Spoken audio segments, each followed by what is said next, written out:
কেউ নাই নাকি? আজব ব্যাপার স্যাপার। ও মারো মা, কে ডাইছে দেখো, নয়নের বাপ। এই নয়নের মামা আইছে। ভাই ভালো আছো? আশেক আইসে বসেক, কতদিন পরে আলু। হ্যাঁ হ্যাঁ বসেছি। ভাইয়ের কি অবস্থা? একটা দিন যে ফোন দিয়ে কোনো খোঁজ খবর লেয় না, এটা কোনো কথা কও তো। এটা আইছে খোঁজ খবর লিব কি করে? বোনটা বিয়ে দেওয়ার পর তো জীবনের কোনোদিন তুই খোঁজ খবর লিসনি। খোঁজ খবর লিতে হবি কে? আমি তো জানি আপনারা ভালো আছেন, আমি তো সব খবরই পাই। ফোনে তো কথা হচ্ছে প্রতিনিয়ত আপার সাথে। সমস্যা তো ওটি, তোর আপার চাপার সাথেই যে আমি পারি না। দেখিস ভাই, আমি বলে চাপা করি, দেখিস এই যে শুরু হইলো। হ্যাঁ দুলা ভাই, খোঁজ খবর লি না মানে? 24 বছর ধরে যে আপনার সাথে আপনার বিয়ে হয়েছে, আপনার সব বিপদ আপদে আমি খোঁজ খবর লিছি তো নাকি? না আপনি কি মানা করতে পারবেন কত?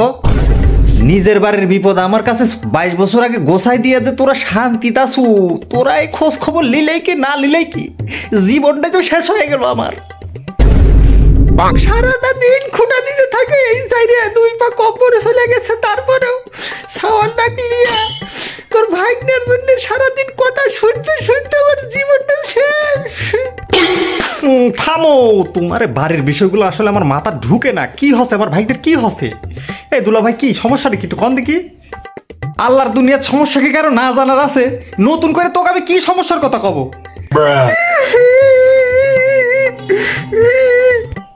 এই সুত মারানি কাইনতে মানা কর, সুত মারানি কাইনতে মানা কর। আমি কিন্তু শুরু হয়ে গেলে কিন্তু কেউ বাঁচাতে পারবি না তো। আসল কথা কি জানেন দুলা ভাই, আপনার বাড়িতে আসাটাই আমার ভুল হয়েছে। আপনার বাড়িতে আইসা 2 দণ্ড বসতেই পারলাম না। নানান কিচ্ছা, নানান কাহিনী, এগুলো শোনার তো সময় আমার নাই। আমি আইছি আমার বোনটাকে একটু দেখতে, আর আপনি এগুলো শুরু করে দিয়েছেন কি? আমার সামনে আমার বোনকে মারার কথা কন? সি সি সি সি সি, আপনার শরম লজ্জা কিছু নাই নাকি? দেখিস ভাই, দেখিস কোন বাড়িতে বিয়ে দিস আমাক, জীবনটা চলে গেল। আমি যদি জেনের ভাত খাই গেল না, স্যার কেউ ভাতই খাইল না। আগে যদি জানতাম তোর মতো মিয়া বিয়ে করার চাইতে আমার বাড়ির ভাত পুত্তাবি লাগ দিয়ে খাওয়াইলাম নি, তাও তোক বিয়ে করলাম না নি মাগি। ইস রে আল্লাহর রাস্তায় একটু থামো, তোমরা থামো। সি এগুলো কি শুরু করে দিলে? নয়ন কোনটি তুই? মানুষ একটা জ্বালা নিয়ে বাঁচতে পারে না। বাড়িতে একটা জ্বালা তো বসায় রাখিছি, আরেকটা জ্বালা তুই আবার ঢাকিচ্ছ। ওইটা কোনটি জানি গাঁজা খায় ঘুরে বেড়াচ্ছে। ওক ডেকে কোনো লাভ হবি কত? ইস দারুণ অশান্তি তো, খুবই অশান্তি তোমার বাড়িতে। এগুলা পড়ি চোখে নিজের সাওয়ালের নামে কেউ এগুলো কথা কয়? দুলা ভাই তোমার কি কোনো আক্কেল জ্ঞান হবি না? সারাটা দিন এই সাইডে পুরো আমার আর আমার বেটার পিন্ডিত লাগেই থাকে। এই 2 দণ্ড শান্তি দেয় না। কে বলে কামকে সেরে আসতেই পারেন না, অফিস থেকে আসে সাথে শুরু করে দিচ্ছে। আমার ভাইটা আসছে কতদিন পরে, কি খাওয়া দাওয়া চা নাস্তার কথা কবি, সেগুলো আমাদের সাইডে লাগে গেছে। না আপা বুঝলাম না, তুমি সারাটা দিনে কান্নাকাটি শুরু করে দিচ্ছ। আসার পরের থেকে বুঝতে পারলাম না তো। আর আপনি একটু থামেন।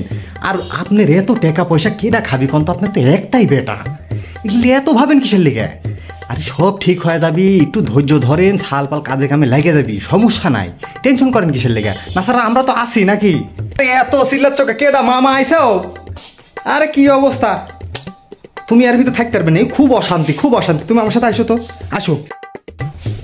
আরে যাই রো, এরে তো অশান্তি দেখে তোর ভালো লাগিচ্ছে না। এই অশান্তি মানে আমার আর ভালোই লাগিচ্ছে না। আমি মনে কর যে এখনই চলে যাবো নাকি চিন্তা ভাবনা করছি। চলে যাও, এটা বাড়ি না, এটা পাগলা গারদ। এখানে তুমি কি দেখতে আসিস আমি তো বুঝলাম না। আমাকে আগে তুমি ফোন দিয়ে কবে না দিলে তো তোমাকে আমি কইতাম।